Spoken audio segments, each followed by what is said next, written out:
Hey ho, what up? It's Baka, and today I'm going to talk about what you see in the title, the coronavirus. Now, as you've seen previously, there's a bunch, not well, hopefully you've not been living under a rock and you've seen some news about this crazy coronavirus. It started in the beginning in this city called Wuhan. I don't know how to pronounce it, but it was in China, and it just drastically spread. And my whole thing is that it not only was, like they knew how crazy fast this thing was spreading, and the World Health Organization was like, oh no, it's not actually killing people, it's just infecting them.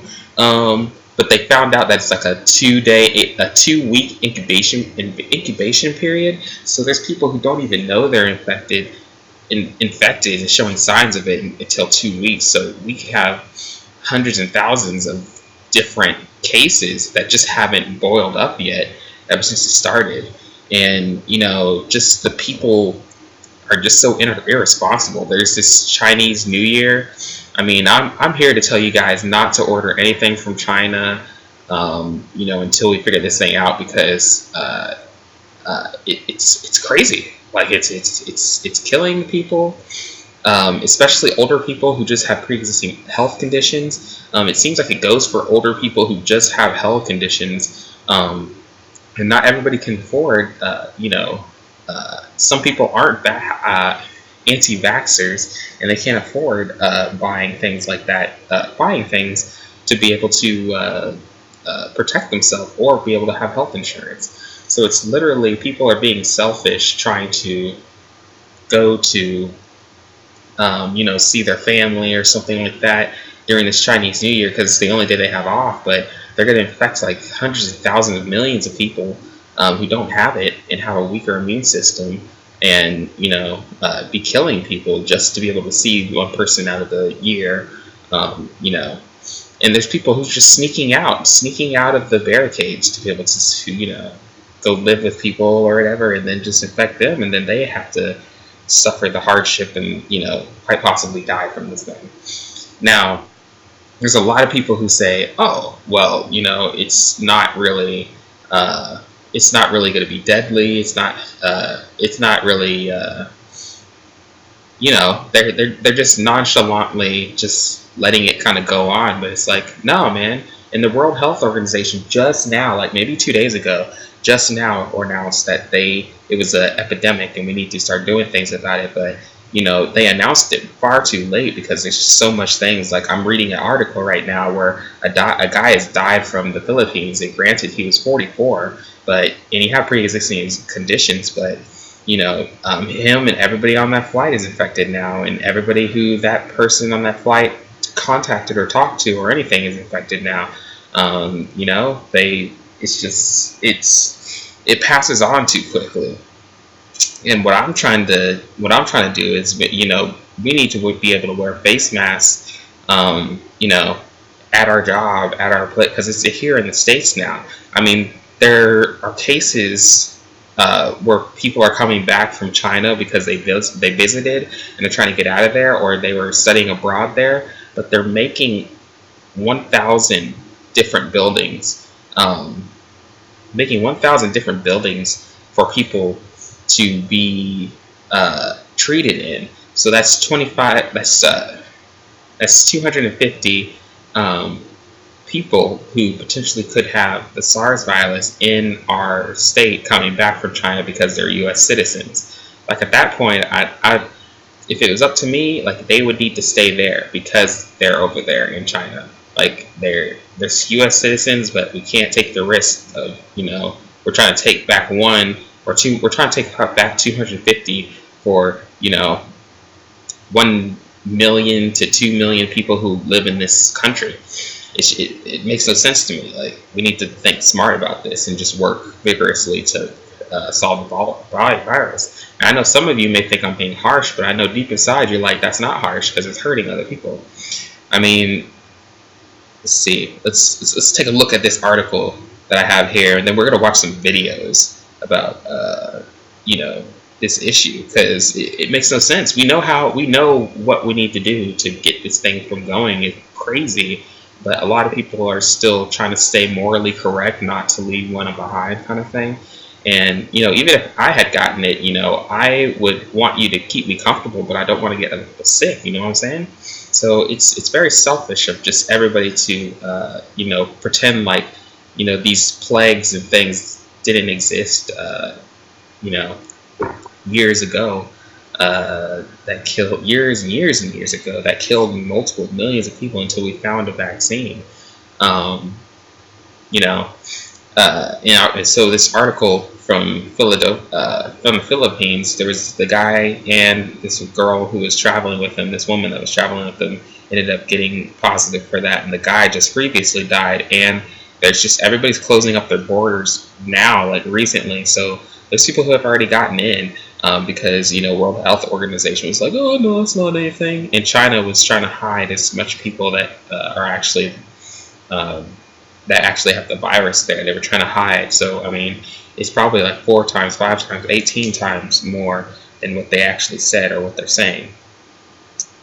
There's videos that are just like going crazy about don't come to China. If you live in China, do not go travel. It's gotten really bad here, kind of thing. And there's ghost towns just like in the buildings. I'm looking at the restrictions: U.S., Australia, Japan, New Zealand, Russia, Pakistan, Italy, Singapore, and South Korea. They're all restricting any people from China coming in, which is a very smart thing. But it's just not smart for us as U.S. to welcome over 1,000 people, to have 250 in each of these isolated places in Texas. Let me tell you those places. They're gonna have it in. They're gonna have it in Texas. They're gonna have it in Colorado, California, four military bases. So one of these people, one of the states, are gonna get like 500 people. There's another confirmed case in Massachusetts for somebody who has it in the U.S. So it's pretty crazy. Australia, it has its they're trying to get people quarantined for 2 weeks to make sure they don't have any type of issues, and then they let them go free. I think that's very smart, but it's just a crazy thing. So let's flip over to these videos and see what we got going on. Growing health emergency. The new case confirmed in Boston, and word now that the Department of Defense will be providing quarantine facilities if needed. The coronavirus death toll rising. This as there are now more than 12,000 cases confirmed worldwide. 12,000 cases confirmed worldwide. Like, can you imagine that maybe 2 to 3 weeks ago it was only about maybe 47? There was actually 7 people. It was 47, then it rose to 40. It was 7 people. Imagine this. It had 7 people in the first week. The next week it had 47. The next week it had 400. And now we're in the week where we have 12,000. Like, it's crazy, guys. And I want to show you this video where this lady, she was just like, oh, well, I'm going to go see my family still anyways. But hopefully we'll run across that somewhere. But there's so many videos on this that it's I wouldn't be able to find it at this point now because so many people are covering it. The Trump administration declaring a public health emergency. All this expected to have a major effect on businesses worldwide. Apple announcing today it is closing all of its stores and corporate offices in China. And beginning tomorrow. That's right. Apple is closing all its stores in China because, any products that we're getting from them, it might have some type of contamination on there. So we can't keep doing business with them. That's another thing. It's just like, even I stopped ordering things from China just to not bring shit in. You know what I'm saying? U.S. citizens who have traveled to the affected region in the last 14 days will be subject to mandatory quarantines. Nearly 200 Americans on this flight already quarantined tonight in Riverside, California. There's a bunch of different people who are just getting quarantined too. Like, just imagine. I'm sure it's a very scary experience, but like it's like you gotta quarantine. They all were breathing each other's breath for what almost is half a day on the flight, right? ABC's Clayton Sandell is there and leads us off. Tonight, the latest battle to contain the coronavirus being fought in Massachusetts. It seems to be an isolated incident, an isolated case. We're going to be making sure I'm monitoring it all day long. The patient, a student at UMass Boston who traveled to Wuhan, China, arriving at Logan Airport January 29th. is now at home in isolation. They like on the down low kind of show his face right there. That might be him. The latest case bringing the confirmed number of people infected with coronavirus in the U.S. to 8 across 5 states. Tonight, New York announcing it is one of 37 states looking into possible, still unconfirmed cases. U.S. officials declaring a public health emergency. See, what I think is they're not telling exactly what the symptoms are besides when it goes too far kind of thing. But, like, what are they looking at inside the x-rays? Are they looking at like, spores or pollen or some kind of shit that's inside your lungs? Or, like, they say it's respiratory, but it gets kind of a little bit more crazy, so I don't know. It is likely that we will continue to see more cases in the United States in the coming days and weeks, including some limited person-to-person transmission. Starting tomorrow, any foreign national who traveled to China in the last 14 days will be banned from setting foot on U.S. soil. They check everybody's temperature and make sure you're not having fever. Tonight, the U.S. military says if needed, it is ready to provide quarantine housing for up to 1,000 evacuees at bases in Colorado, California, and Texas. 195 Americans flown out of Wuhan this week will spend at least 2 weeks quarantined on a military base east of Los Angeles, closely watched for symptoms. Now, this is the thing. Like, some people just have a cold or some people just have a flu, so that's what makes this thing even worse because, like, if you just have a tiny cold or you just have a tiny flu or something, some people would just look at you and diagnose you wrong and make you go like, oh, well, maybe they have the corona. Like, nobody's knowledgeable enough about this canola virus, whatever. It's bad. Like, you need to know, you need to tell the public what they need to be looking for. Because as far as what the public knows, it's basically what every other hospital will know. Because some doctors aren't as good as others, definitely. I can tell you that. And, you know, they're just about as smart as the public, so we need to get that information more readily available. I know they're trying not to spread misinformation, but you got to tell them these symptoms. Just kind of making the best of it while we're out here and trying to keep a positive attitude. The ripple effects of the virus now infecting the economy, with markets plunging and companies like Apple, Starbucks, for now closing their doors in China, and United, American, and Delta Airlines canceling all China flights. But despite nearly 260 reported deaths in China, there are no fatalities in the U.S., and health experts say the risk for the general public is low. And I wouldn't believe the health experts because the health experts are fucking morons. They didn't wait until like 4 to 5 weeks to tell people, hey, we need to block this off and this is a serious incident. Clayton Sandell joins us now from Riverside, California. And Clayton, you've been in contact with those Americans about what life has been like under quarantine? That's right, Tom, and this quarantine is the first of its kind in half a century. Now, so far, no one in quarantine is showing any symptoms, but one man we talked to said everyone is trying to keep a positive attitude, and that includes a get-together tomorrow to watch the Super Bowl. Tom? I'm telling you, if this gets bad enough, they're going to be killing people on site, not even messing with this. Like, they're still trying to be morally correct, which I don't think that killing them is the right thing. You just got to have them quarantined to like a certain area and stuff like that. But, you know, this can get crazy if people aren't safe, aren't doing. So, I mean, make sure you're taking a lot of your antioxidants. Make sure you're taking, washing your hands, not touching your mouth or your ears or your eyes or anything like that.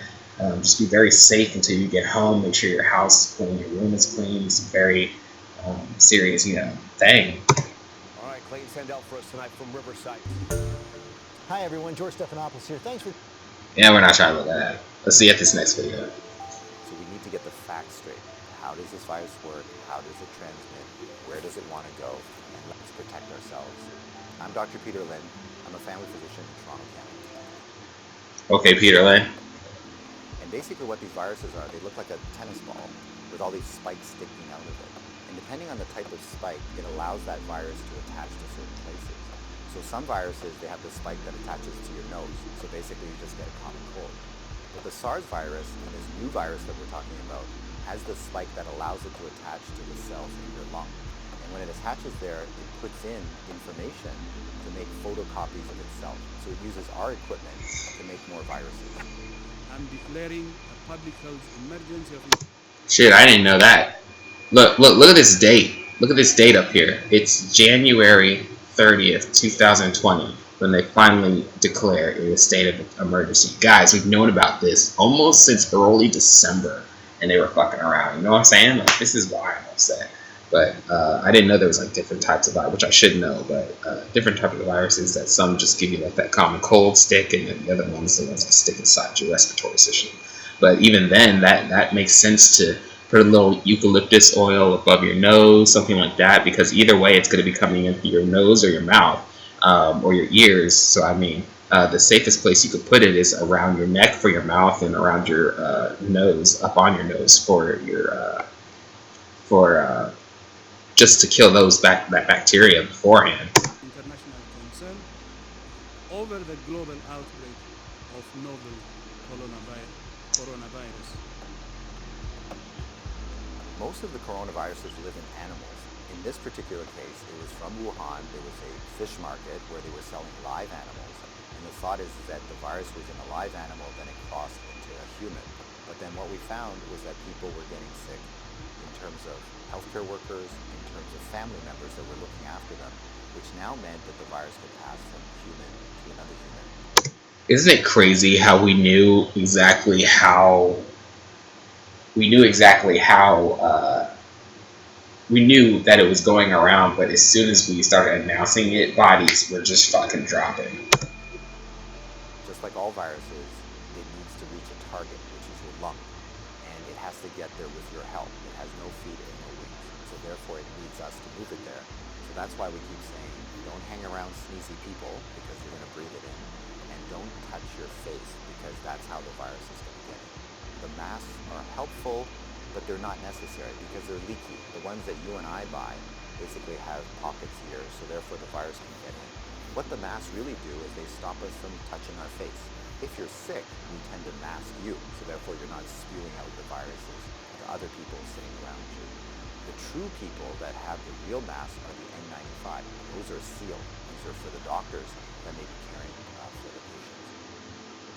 So in the beginning, the coronavirus will cause kind of like flu-like symptoms or a cold. So people just get the stuffy nose, that kind of thing.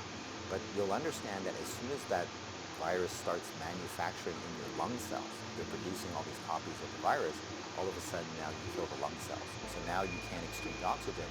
And that's why one of the early symptoms is people get very short of breath and they tend to have a difficult time breathing, and that's why they end up in hospital. So currently, unfortunately, we don't have a direct treatment for the coronavirus, so we don't have a medication that can kill it off. And so it's really supportive. So in other words, the patient can't breathe, we give them oxygen, help them to breathe. They can't drink, so therefore we give them fluids to support them. Their kidneys begin to shut down, we help them with all those things. So it's a very supportive process. This is a new virus that we've never seen before. So our immune system, our army, are having a hard time figuring out what to do.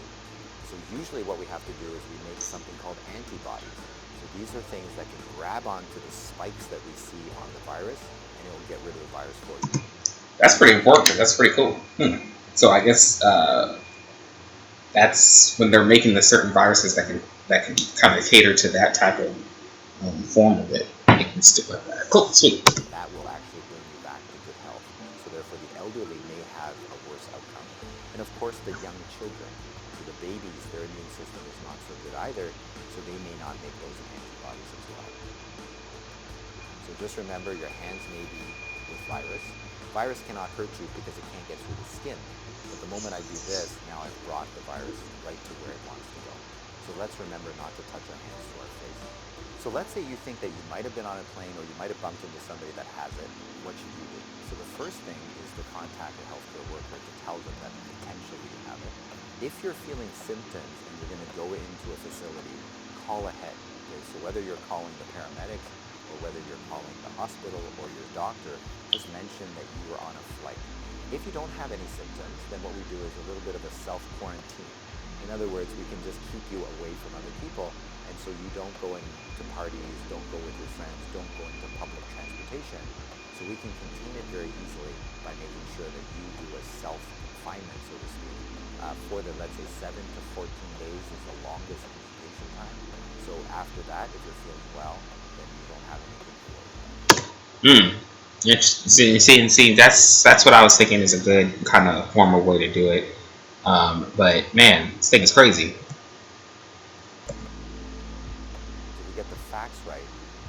have to be overly worried, but we do the right things so that we don't get the virus ourselves and that we don't pass it on to others. And if we look after each other in this way, this virus will have nowhere to go. It needs us to move it. It needs us to make copies for it. Very true. It needs us to be able to move it, make copies, do everything. It basically hijacks your cells to be able to live. Which, you know, there must be a reason why viruses exist, but we just don't know yet. Maybe just to learn about how it functions and how we could, engineer different things to be able to go into our body and make us better. I don't know. I'm sure one day we'll find out the reason why viruses exist or how they become, but, you know, because a virus basically has existed and it like transfers from thing to object to person, but it didn't just exist out of nowhere. You know, it had to be created. If we don't help it, then the virus will stop. So we have the power to do that right now.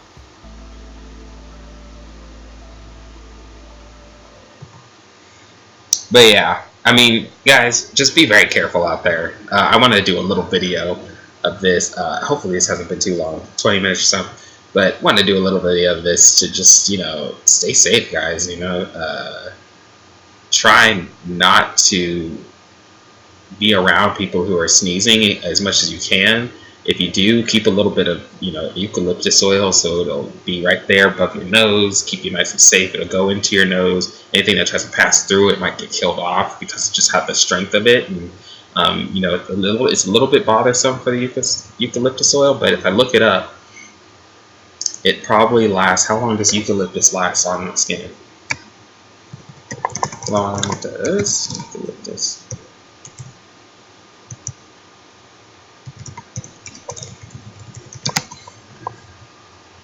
Because that would be the best thing. You'd know when you need to reapply it, how strong it needs to be, stuff like that.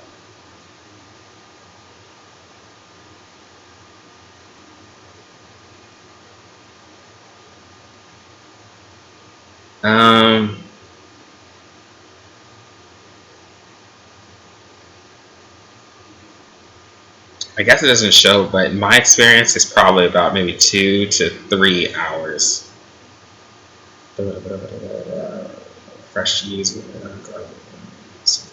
bronchitis, also vapor acid sexually inhaled. So I mean, eucalyptus oil, keep it near your nose or using a dehumidifier or a humidifier to be able to blast it on up. But guys, I've been Baka. I hope you're doing well. You're safe. I might keep doing videos on this because I've just been staying on top of it. But don't be extremely worried, but be cautious. I think you should, you know, be cautious of people that you're around, or your family, or your babies, or your kids that are around. You know, your boy Baka loves all y'all.